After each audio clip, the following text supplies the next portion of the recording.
Boa tarde. O grupo 2 ele é formado pelo Bruno, Davi, o João Vitor e Júlio Souza. Nós estaremos aí falando sobre aços inoxidáveis. Aí nós temos os tópicos, né?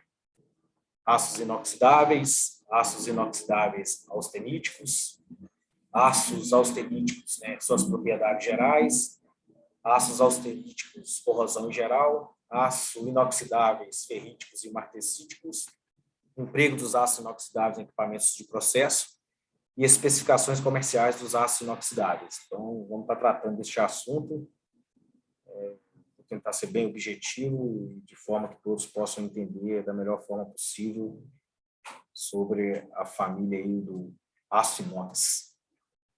Então, os aços inoxidáveis, né? Os aços inoxidáveis, eles são aços de alta liga.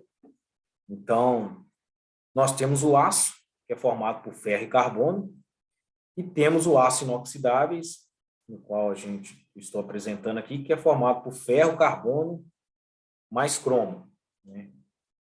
Isso ficou definido, né, por uma norma, que só seria aço inox, né, se uma liga tivesse aí no mínimo 11% de cromo. O aço inox, ele é um aço mais maleável, né? Por isso que ele é composto por ferro, carbono, cromo mais níquel. Então, ele se torna um aço inox mais maleável, quando ele tem a composição do níquel. Então, a adição do níquel, né, ele dá um aço inox mais maleável, neste caso com mais elasticidade. O que isso significa? Isso significa, se caso for estampar uma peça, né, que a profundidade de estampa que consiga, e o aço inox que tem níquel, ele é maior que o aço inox que não tem níquel. Então, por isso que tem esse significado, né? Essa forma da diferença da adição do níquel. Há 3 tipos, né, de aços inoxidáveis de acordo com a estrutura metalúrgica predominante, né, na liga, em temperatura ambiente, que é os aços inoxidáveis austeníticos, basicamente de ligas ferro, cromo e níquel, que são os não temperáveis. Os aços inoxidáveis ferríticos, basicamente ligas de ferro e carbono, também não temperáveis. Os aços inoxidáveis martensíticos, basicamente ligas de ferro e cromo temperáveis. As principais famílias aí dos aços, o aço inox, você tem aí o aço inoxidável austenítico, ele é formado por ferro, mais carbono, mais cromo, mais níquel. Seria aquele aço, como eu falei, o aço inox mais maleável, e eles não são magnéticos, né? Se você pegar um ímã, colocar nele, ele não cola no ímã. O aço mais típico aí dos austeníticos é o 304, que ele é muito utilizado para a fabricação de panelas, né, revestimentos, tanques, pias e equipamentos industriais. E esses aços, né, a gente vai ver mais para frente, algum deles que contém esse molibdênio, ele tem melhor resistência. Então, mais para frente eu vou estar falando sobre isso, com essa adição do molibdênio. E também temos a família dos ferríticos, né? Que seria o ferro mais carbono mais cromo. O ferrítico seria um aço mais básico, né? E esses aços, eles são magnéticos. E ele já é diferente. Se você chegar com um ímã próximo a ele vai colar no ímã. E os austeníticos, se você chegar com um ímã próximo, ele não cola no ímã. Então, você consegue identificar, anda com um ímãzinho no bolso, quando você for identificar um aço inox, se colar no ímã, ele é um aço inox ferrítico, que é um bem básico. E se ele não colar no ímã, porque ele é da família dos austeníticos, né? que é um aço inox mais maleável. E o ferríticos, por ele ser básico, né, e não ser magnéticos, o tipo mais comum do aço é o 430, né, que é um aço que é usado na fabricação de moedas, parte de cima do fogão, né, coisa que todo mundo tem em casa, revestimento de elevadores, quando a gente entra no elevador, por ver assim, aquela parte, né, de inox, e sistemas de exaustão. E em relação à quantidade de carbono, né, eles destinam de 3 grupos de ácidos austeníticos, que é o ácido de carbono normal, que é até 0,08%, os ácidos de baixo carbono, que vai até 0,03%, e o ácido de carbono controlado, que está de 0,04% a 0,10%. Tem também os martensíticos, né, que seria o ferro mais carbono. Na verdade, uma alta quantidade de carbonos, né, e mais cromo. Eles são magnéticos, tá? O martensítico, eles são magnéticos, ele também pega com ímã, e são temperáveis. E o aço mais típico aí é o 420, que é muito utilizado também, algo que a gente tem em casa, né, que é faca, instrumentos cirúrgicos, lâmina de barbear, ele é muito utilizado, e também como instrumento de medição, um exemplo, um paquímetro, né, também é muito utilizado esse tipo de aço inox martensíticos. Outra coisa que precisamos saber bem também sobre o aço inox, que a gente não pode deixar de falar e tratar com muita seriedade, é sobre a superfície, a camada passiva, né? Então, essa camada passiva, o que seria essa camada passiva, né, no aço inox? Ela é um filme, né? Um filme que se forma sobre a superfície do aço, né? Uma película ali que se forma sobre a superfície do aço inox e protege de oxidação. Então, é ele que faz essa proteção aí para não ter oxidação. E como isso é formado? Tá? O cromo presente no aço inox, ele reage com o oxigênio presente no ar atmosférico e forma essa camada passiva, né? Esse cromo já presente nesse aço inox com o oxigênio do ar atmosférico, eles fazem eles reagem, né? E formam essa camada passiva.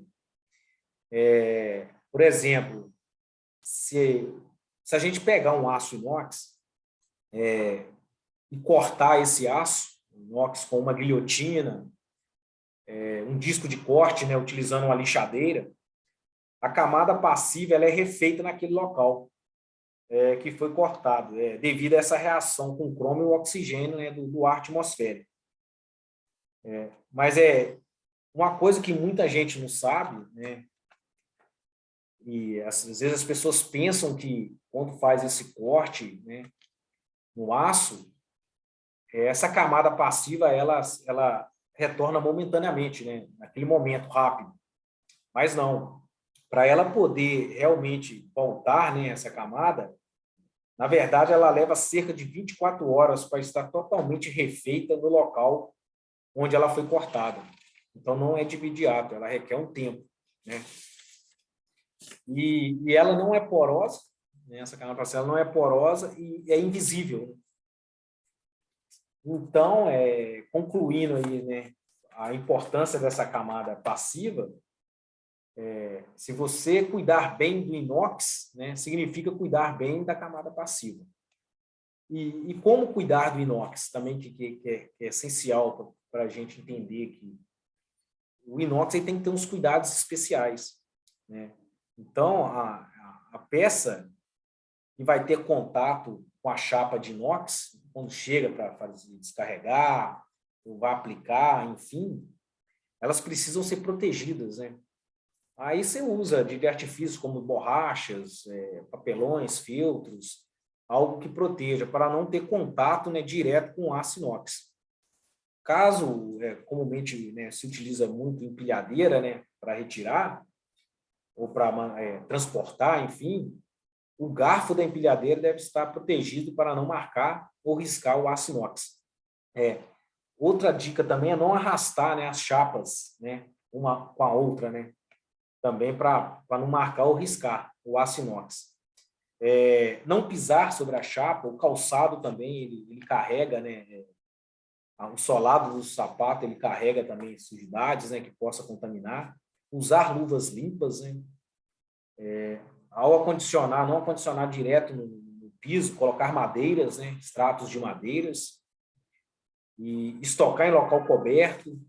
Outra coisa que o pessoal às vezes peca muito é armazenar o aço inox junto com o aço carbono.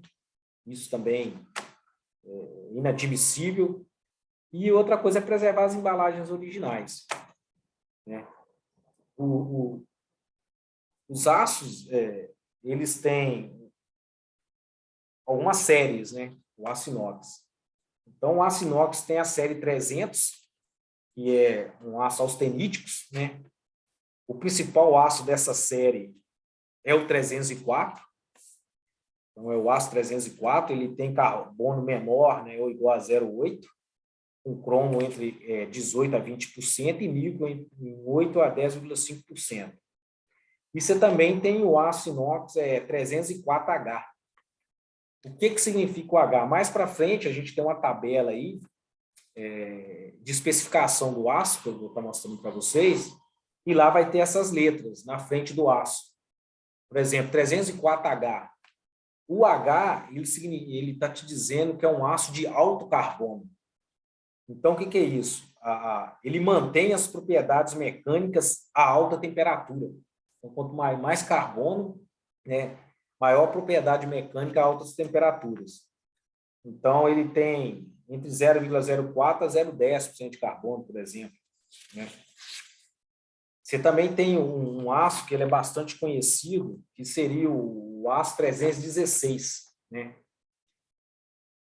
A diferença entre o aço inox 304, que eu falei agora, e o aço 316, tá? Porque, no caso, ele contém, o aço 316, ele contém molibdênio, né? Como estava mostrando no slide anterior. E qual que é a função no molibdênio nesse aço? Ele cria maior resistência à corrosão por pits. Então, é um aço inox com grande resistência à corrosão por pits. E o que seria esse pits, tá? Para a gente entender bem? O pits, na verdade, eles são pequenos furinhos, né, que formam nas chapas finas, principalmente nas chapas finas, por exemplo, e chegam até a atravessar essas chapas. Como que eu posso exemplificar para vocês entenderem? Um exemplo simples também, né? Piscina, clube, casa. Então, vamos supor que tem uma piscina com alto teor de cloro. Aí a gente coloca um aço inox lá, nessa piscina. Ele vai fazer, esse cloro vai fazer bastante furinhos, né, nesse aço. Entendeu?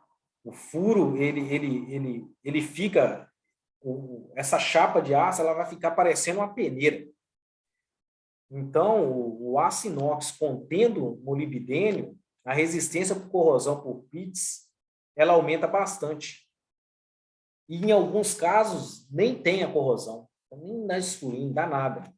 Então, por isso que tem. Então, e por isso que ele é um aço, né? Ele é um aço mais caro, né? Outros aços inox bem conhecidos, né, também, é o 304L e o 316L. O que significa, tá, o L? O H, como eu falei, é alto teor de carbono. O L é o baixo carbono. Então, na tabela, quando a gente chegar aqui mais para frente, a gente vai ver a especificação e vai ver que na frente desses aços tem H e tem o L. Então, esse baixo carbono, ele está aí, menor ou igual a 0,03%, né? Mas por que tem que diminuir o carbono? Por quê? Qual a função de diminuir o carbono no aço inox? Quando se diminui o carbono no aço inox, aumenta a resistência à corrosão intergranular, que é um outro tipo de corrosão. Então, quando você diminui o carbono no aço inox, aumenta essa resistência a esse tipo de corrosão intergranular. E o que seria, né, essa corrosão intergranular? Ela acontece nas laterais do cordão de solda. Ela forma um fenômeno, né? Esse fenômeno ele é chamado precipitação dos carbonetos de cromo.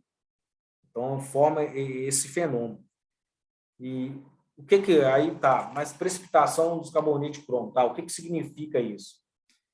O que acontece? Quando a gente tem a fusão, vamos pegar aí solda, né? Eletrodo, fusão eletrodo e material, que é a chapa de aço inox. Aí, durante a temperatura aí de 400 a 800 graus, né, Celsius, que vai ficar naquele local, durante esse tempo, o carbono e o cromo, eles combinam, né, fazem uma combinação naquele momento e formam esse carboneto de cromo. Aí, o que acontece nesse local que forma esse carboneto de cromo? A região ela vai enferrujar, ela vai oxidar. Aí é por isso que enferruja. Então, esse fenômeno de precipitação dos carbonetos do cromo é isso. Essa reação da alta temperatura naquele lugar, o tempo, e esse tempo, tendo aquela alta temperatura, o carbono e o cromo, eles reagem ali e cria essa ferrugem, né? Essa região ela vai enferrujar depois. Ela cria... Dando continuidade aí, a gente também falando aí dos martensíticos, né? Aços inoxidáveis martensíticos, dos ferríticos eu falei, os martensíticos,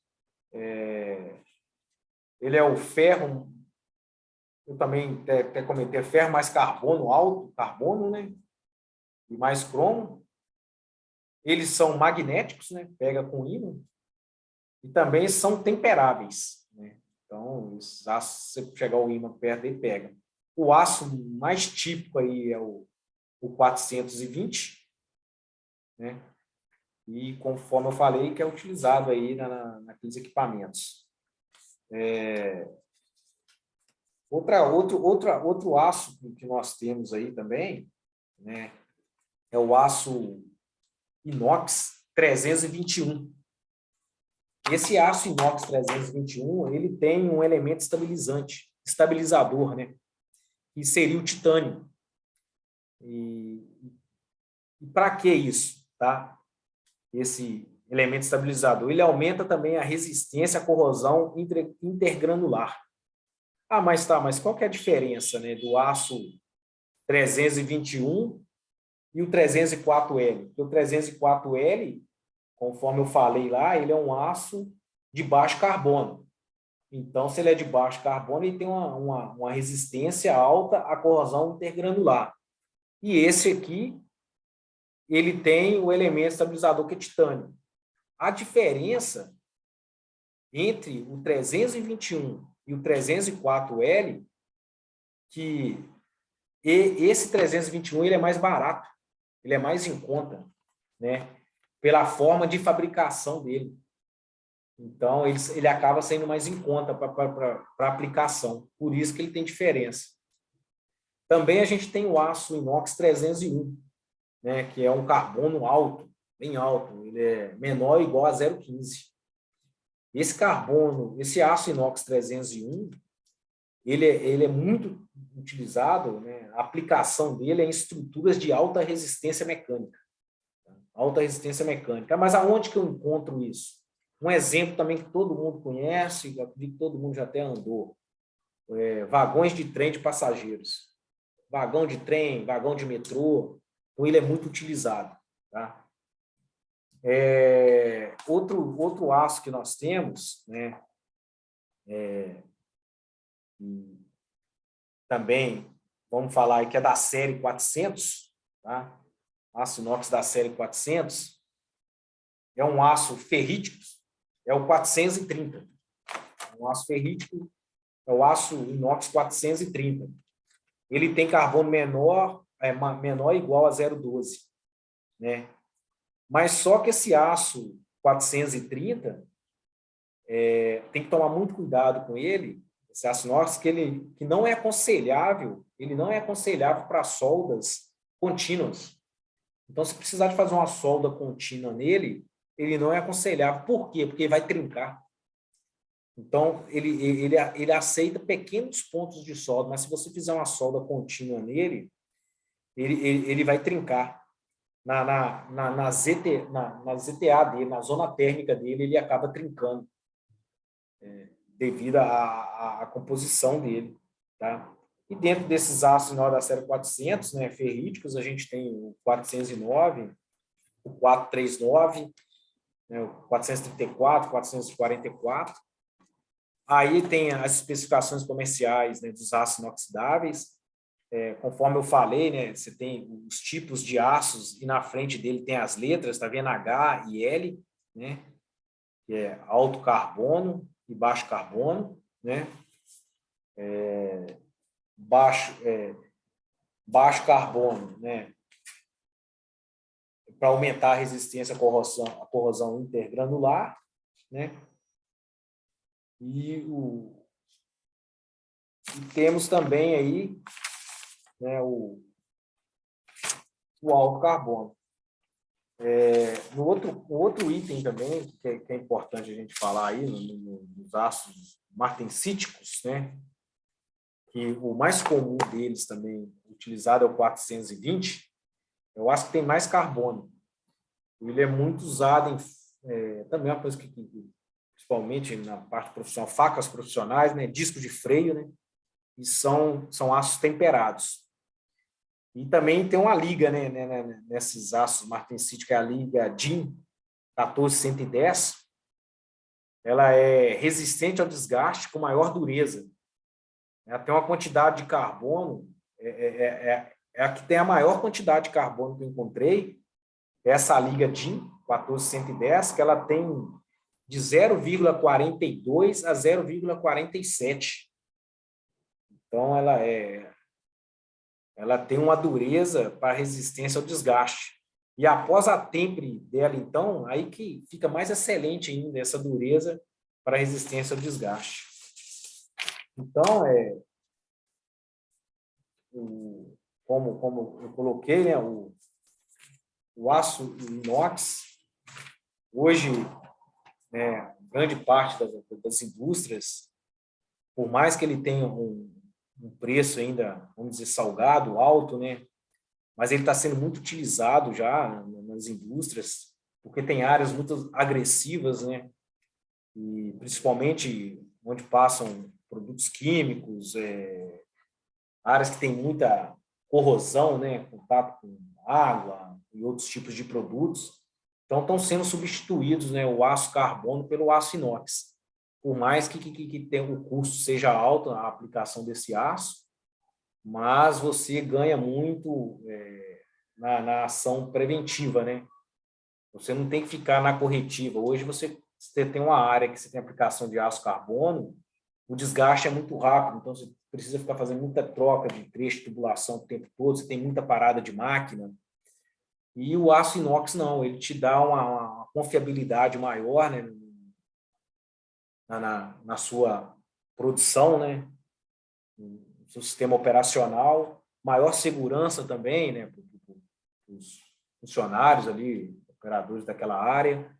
Você tem uma menor manutenção e aquilo que eu falei no início, né, também traz uma visão, é muito mais fácil de limpar e traz uma visão de organização, limpeza, a parte estrutural, enfim, fica muito, muito bacana.